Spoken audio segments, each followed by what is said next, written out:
ഷേക്കന്മാര് പാല് വിൽക്കൂ. പിന്നെ കേട്ടിട്ടില്ലേ മിൽക്ക് ഷേക്ക്? അപ്പൊ ഗൈസ് രാവിലെ പുറത്തിറങ്ങുമ്പോ തന്നെ സൂര്യൻ നല്ല 100 കത്തി നിൽക്കുന്നുണ്ട്. അതൊന്നും കാര്യക്കാണ്ട് ബൈക്ക് എടുത്തിട്ട് ഞാൻ നേരെ പോയി.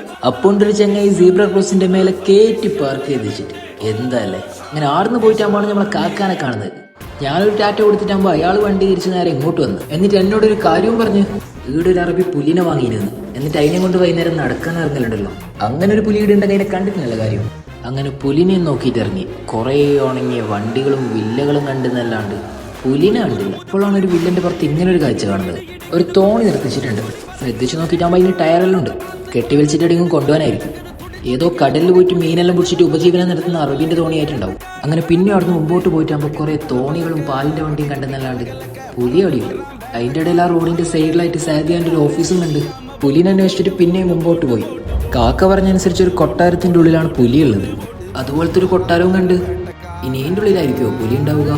പുറത്ത് നിർത്തിയിട്ട വണ്ടി കാണുമ്പോൾ പുലി ഉണ്ടാവാനുള്ള എല്ലാ സാധ്യതയും കാണുന്നുണ്ട്.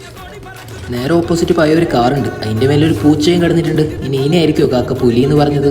എന്തായാലും ഇവിടെ പുലി ഉണ്ടോ ഇല്ലയോ എന്ന് അറിഞ്ഞിട്ട് തന്നെ കാര്യം.